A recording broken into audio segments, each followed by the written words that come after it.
کیونکہ میرے علم میں جو بات آئی ہے وہ یہ آئی ہے کہ ان کے اپنے گھر کے اور دیرے کے جو مضافاتی علاقہ ہے تلمبا، اس کے اندر اس بچے کی شہادت ہوئی ہے۔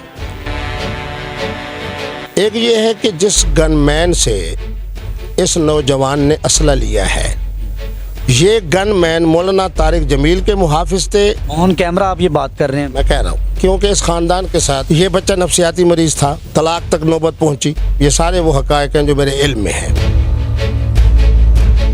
مولانا طارق جمیل صاحب کے خاندان کے تمام، ان کے بھائی، ان کے بھتیجے، ان کے بھانجے، ان کے سسرال والے، ان کے میکے والے، ساروں کا ایک روحانی تعلق میرے بزرگوں کے خاندان سے ہے۔ مدثر کی باتوں کو لائک کریں، سبسکرائب کریں اور بیل آئیکن کو پریس کریں تاکہ نئے آنے والی اپڈیٹ آپ تک پہنچ سکے۔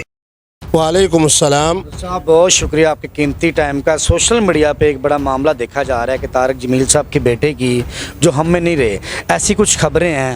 آپ اس معاملے کو کس طرح سے دیکھتے ہیں؟ بظاہر آپ کا بھی ایک فیلڈ میں ملک پاکستان میں خدمات ہیں، تو آپ کے نزدیک یہ سارا معاملہ ہے کیا؟ دیکھیں جی، ہم حقائق کی بنیاد پر جب کسی چیز کو دیکھیں گے نا تحقیق سے، تو نتیجہ نکالنا بڑا آسان ہو جائے گا۔ حقیقت ہے کہ یہ نوجوان مولانا طارق جمیل صاحب کا بیٹا ہے۔ یہ بھی حقیقت ہے کہ وہ نفسیاتی مریض تھا۔ یہ حقیقت ہے؟ یہ حقیقت ہے۔ آن کیمرہ آپ یہ بات کر رہے ہیں؟ میں کہہ رہا ہوں کیونکہ اس خاندان کے ساتھ، میرے بزرگوں کے ساتھ جو ان کا تعلق ہے وہ یوں سمجھے کہ بالکل گھریلو تعلق ہے۔ مولانا طارق جمیل صاحب کے خاندان کے تمام، ان کے بھائی، ان کے بھتیجے، ان کے بھانجے، ان کے سسرال والے، ان کے میکے والے، ساروں کا ایک روحانی تعلق میرے بزرگوں کے خاندان سے ہے۔ یہ بچہ نفسیاتی مریض تھا۔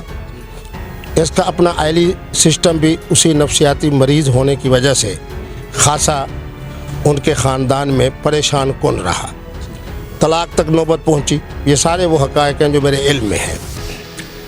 اب مولانا طارق جمیل صاحب کے بیٹے نے جو نفسیاتی مریض ہے، جو بات حقیقت تک پہنچنے میں ہمیں ذرا آسانی نظر آئے گی وہ یہ کہ مسئلہ خودکشی کا ہے یا مسئلہ شہادت کا ہے۔ اگر اسے میں حسن ظن سے لوں اور اس بات کو دیکھوں کہ مولانا خود ایک بہت بڑی مبلغ اور داعی اور مصلح شخصیت ہیں، تو میں تو یہی کہوں گا کہ حسن ظن کرتے ہوئے مولانا کے بیٹا ہونے کے حوالے سے ہم یہ کہیں کہ یہ نوجوان کی شہادت ہے۔ اب اس میں دو باتیں بڑی عجیب سی ہیں۔ ایک یہ ہے کہ جس گن مین سے اس نوجوان نے اسلحہ لیا ہے، یہ گن مین مولانا طارق جمیل کے محافظ تھے، یہ اس بچے کے محافظ تھے۔ اگر مولانا طارق جمیل صاحب کے محافظ تھے اور مولانا کے خاندان کو بھی اس بات کا پتہ ہے کہ یہ بچہ نفسیاتی مریض ہے، پھر کیوں یہ گن مین مولانا کو چھوڑ کر اس بچے کے ساتھ گیا ہے؟ کیونکہ میرے علم میں جو بات آئی ہے وہ یہ آئی ہے کہ ان کے اپنے گھر کے اور دیرے کے جو مضافاتی علاقہ ہے تلمبا، اس کے اندر اس بچے کی شہادت ہوئی ہے۔ اور کس طرح ہوئی ہے یہ بھی نزاکت کیا ہے اس میں؟ ہاں، میں وہی بات کہہ رہا ہوں۔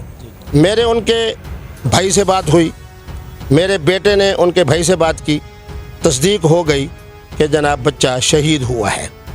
اب تین باتیں قابل ذکر ہیں جو سوچنے کی ہیں۔ گن مین یقیناً مولانا طارق جمیل صاحب کی حفاظت کے لیے تھا، وہ اس بچے کے ساتھ کیسے گیا؟ پہلی بات مطلب کہ نہیں جانا چاہیے تھا؟ بالکل نہیں جانا چاہیے تھا۔ اگر اس تناظر میں دیکھا جائے تو میں سمجھتا ہوں کہ وہ گن مین انتہائی نامعقول ہے۔ اصول کے اعتبار سے کہہ رہے ہیں؟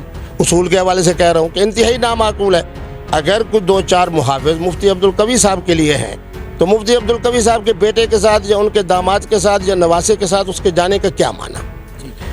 دوسری بات یہ ہے کہ جو آدمی نفسیاتی مریض ہے، اور میں اس کی شکل بھی دیکھی ہوئی ہے کئی دفعہ کیونکہ ایک تعلق ہے ہمارا، ایک آدمی جو بالکل جسم کے حوالے سے انتہائی کمزور ہے، اور وہ جو گن مین ہوتے ہیں آپ کے علم میں ہے کہ ماشاءاللہ بڑے قد و قامت والے اور صحت والے، ٹریننگ ہوتی ہے، ٹریننگ ہوتی ہے، چار آدمی سے ریٹائر یافتہ بھی ہوتے ہیں، ریٹائر یافتہ بھی ہوتے ہیں۔